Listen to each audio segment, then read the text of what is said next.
जेव्हा मला या कॉम्पिटिशनच्या बद्दल माहीत झालं की मी या कॉम्पिटिशनचा विजेता आहे, पहिला मला असं वाटलं नाही की कॉम्पिटिशन मोठी आहे की कशी आहे. पण माझं जेव्हा जो रिॲक्शन होता ते मला वाटलं की आता ह्या कॉम्पिटिशनमध्ये मी काहीतरी मोठं केलं आहे. जेव्हा मी टीचरला विचारलं की त्यांनी मला सांगितलं की नॅशनल लेवलमध्ये मला 25 रँक ऑल इंडिया 11 to 12 स्टँडर्डमध्ये मला रँक 25 मिळाली आहे. हे जेव्हा मी माझ्या जेव्हा पॅरेंट्सला सांगितलं, तेव्हा ते खूप खुश होते. तेव्हा त्यांनी म्हणाले, की असंच करत राहा आणि कॉम्पिटिशन्स तर खूप मिळत राहणार, पण जेव्हा अशी अपॉर्च्युनिटी भेटते, तेव्हा पॅरेंट्सचंच नाव नाही, तर फुल राज्याचं, फुल लोकांचं आणि फुल टीचरांचं पण नाव हे होतं. त्यांना एक गर्व होतं, की त्यांचा एक जो स्टुडंट असतो, तोही आपल्या शाळेचं नाव मोठं करतो, आपल्या पॅरेंट्सचं नाव मोठं करतो. हेच त्यांच्यासाठी सगळ्यात मोठी गोष्ट आहे. आणि माझ्यासाठी म्हणजे फक्त असं मी माझ्यासाठीच करत नाही आहे, हे मी माझ्या पॅरेंट्ससाठी, माझ्या टीचर्ससाठी आणि फुल माझ्या राज्याला पुढे नेण्यासाठी करत आहे. आणि ही मोठी माझ्यासाठी गर्वाची गोष्ट आहे की मी हे प्राईज जे आहे ते जिंकलो आहे आणि मी असं करत राहणार आणि पुढे खूप आहे जे मी अचीव करण्याचं राहिले आहे. धन्यवाद. What message you like to give the aspirants? मला फक्त हेच म्हणायचं आहे की तुम्ही ट्राय करत राहा. जरी तुम्हाला आज नाही रिझल्ट दिसणार, उद्या नाही दिसणार, तुम्ही परत फेल होत राहणार, काही शंका नाही. तुम्ही काम करत राहा. आपलं एक दिवस असा येणार की ज्या दिवशी तुम्हाला खरोखर रिझल्ट दिसणार आणि तुम्ही एकदा जिंकणारच. असं काही नाही की तुम्हाला कधी फेलियर होणार की तुम्ही जिंकतच राहणार. हे लाईफचे एक प्रकारचं ते हेच आहे की तुम्हाला कधी हार होणार, कधी तुम्ही हारणार, कधी तुम्ही जिंकणार. याच्यात असं काही नाही की तुम्हाला की ट्राय करायचं नाही वगैरे, असं काही नाही. जर तुम्ही ट्राय करत राहिले तर तुम्ही कुठे पण पोहोचू शकता.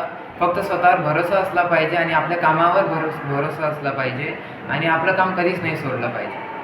Saying that Nikhil has won at the national level and recognized for the Veer Gatha, I was more than happy, and at the same time I was very proud, because a student from Goa and from our peoples has got this recognition and he has worked for it.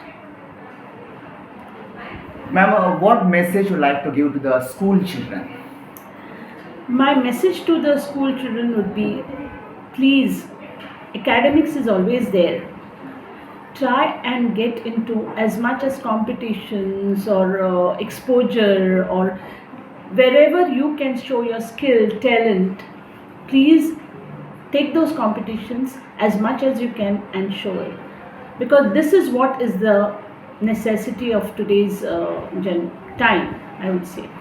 And basically, more exposure you get, more you will be open-minded, more you will be recognized, and more you will be able to understand where your skills are lying.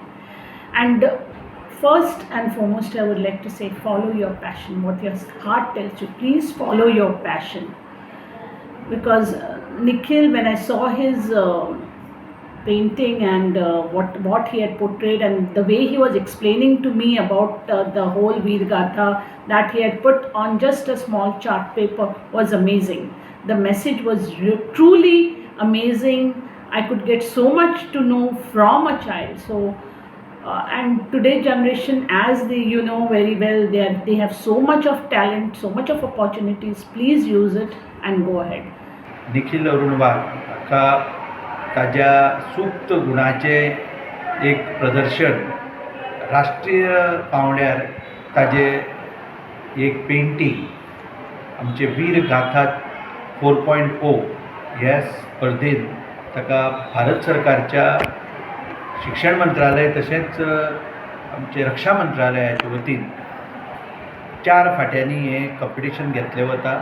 तातूंत तो फाटो 11वी-12वी विद्यार्थ्याचो आसता.